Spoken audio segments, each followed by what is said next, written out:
seja muito bem-vindo aos seus 5 minutos com o pediatra. E hoje vou-vos falar sobre tosse.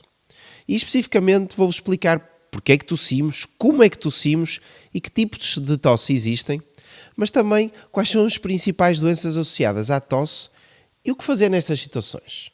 Mas antes vou-vos deixar com uma curiosidade. Sabiam que nós, e as crianças também, podemos tossir entre 10 a 30 vezes por dia sem sequer nos apercebermos? E isto é normal. E é normal porquê? Porque a tosse é precisamente isso, um mecanismo de proteção.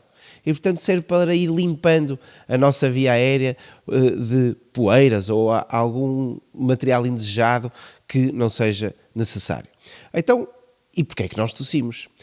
A nossa via aérea e algumas regiões do corpo têm como se fossem alguns gatilhos, alguns botões, que se tiver lá alguma coisa, se forem estimulados, provocam o reflexo da tosse. É como se a nível central o nosso cérebro dissesse alto, é preciso tossir, e nós tossirmos.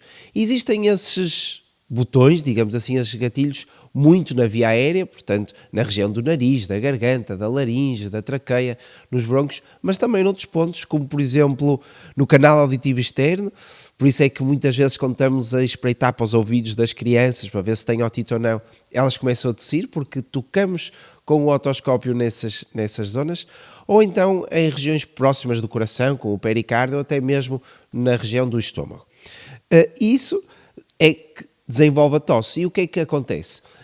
Para tossirmos, nós precisamos de inspirar, há uma grande quantidade de ar que entra, e de repente nós tentamos expelir este ar, mas o nosso cérebro manda fechar a epiglote. E portanto é como se estivéssemos a tentar tirar o ar, mas ele não sai, e de repente a epiglote abre e sai disparado com força todo aquele ar que estava a sair. Isto é em milésimos de segundo, mas é isto que acontece com a tosse.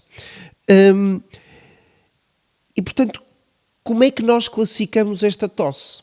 E agora vou-vos deixar aqui algumas dicas para, se o vosso filho tiver tosse e vocês forem ao médico por causa disso, apontarem para saberem classificar esta tosse bem, porque tem um valor muito grande quando queremos avaliar a tosse. O primeiro tipo de classificação que nós fazemos é se a tosse é aguda ou crónica. E isto tem a ver com a duração. Se é uma tosse que dura até 3 semanas de duração, consideramos tosse aguda. Se tem mais do que 8 semanas, ou seja, 2 meses de duração, já estamos a falar de uma tosse crónica. E aí vocês perguntam-me, então e entre as 3, 4 semanas e as 8 semanas? Pois é, aí é uma zona cinzenta que nós consideramos uma tosse subaguda e que geralmente é uma de duas coisas. Ou é uma tosse aguda que se prolongou um bocadinho mais, e tudo vai depender se aquela tosse está a melhorar, ou então, se não está a melhorar, provavelmente poderá ser uma tosse crónica que ainda não chegou às 8 semanas, mas que se vai desenvolver. E aí podemos querer investigar melhor. Mas também classificamos a tosse em relação a outras coisas, nomeadamente a natureza da tosse, ou seja, se é uma tosse seca, do tipo ou se é uma tosse produtiva com expectoração, que eu neste momento não tenho expectoração, portanto não vos consigo explicar, mas vocês se sentem a mobilizar aquelas secreções. Classificamos também em relação à qualidade do timbre, se é uma tosse estridolosa, a chamada tosse de cão, que é uma tosse assim, e esta tosse acontece por uma razão muito simples, é uma tosse mais superior, a chamada tosse laríngea, e que vem nomeadamente nas laringites, onde existe uma inflamação da laringe, que é onde ficam as cordas vocais. E como as cordas vocais ficam inflamadas, o som da voz também fica alterado e o som da tosse também. Por isso é que com uma tosse laríngea muitas vezes as pessoas ficam roucas. Depois temos também a tosse paroxística, que é uma tosse que vem de seguida, do tipo e que é muito associada, por exemplo, à tosse convulsa, e esta tosse convulsa tem ainda uma característica que é no final deste ataque de tosse vem um no final, que é um chiar, e depois temos uma tosse chamada em staccato, que é parecida, mas tosse de seguida, mas entre cada tosse tem uma inspiração, do género pronto. E esta tosse, eu também engasgo-me a tentar explicar-vos, mas esta tosse muitas vezes está associada a outro tipo de infecções das chamadas pneumonias atípicas. E depois o timing, se vem mais só à noite, ou só durante o dia e à noite não tosse de todo, se é intermitente ou se é persistente de igual forma durante todo o dia. E portanto, se o vosso filho tiver com tosse, vão apontando estes pormenores, porque vai ser muito importante Mas melhor que tudo, hoje em dia tem o telemóvel, gravem a tosse, porque pode ter grande valor em consulta. E agora vou-vos explicar, então, quais são as principais causas de tosse aguda. Vamos focar na tosse aguda, naquela que dura 3 semanas, e temos 3 principais causas. Infecções respiratórias agudas, que é de longe a maior causa, rinite alérgica, ou então aspiração do corpo estranho, que é aquele brinquedinho que às vezes as crianças podem engolir. E vou começar agora do menos frequente, que será este, para o mais frequente, para vos explicar como é que podemos tratar. A aspiração do corpo estranho, classicamente, é quando uma criança está a brincar e tem de repente um episódio de tosse muito intenso e fica aflita com tosse, com falta de ar. Mesmo que isto passe, provavelmente tem que ir ao hospital, porque pode ter sido uma aspiração de uma peça pequenina e não se aperceberam. Depois temos a rinite alérgica, que está muito associada aos sintomas nasais, ao pingo, principalmente nas épocas de maior alergia, mas também pode não ser, se tiver alergias a outro tipo de substâncias, mas com pingo, com espirros, com os chamados sintomas alérgicos. E por fim, então, as infecções respiratórias agudas, que já tive a oportunidade de vos falar, e que causam uma tosse inicialmente seca, que vem no início da infecção respiratória porque há inflamação da mucosa, mas depois passa uma tosse com expectoração, com o desenrolar, como já vos expliquei, da infecção respiratória aguda.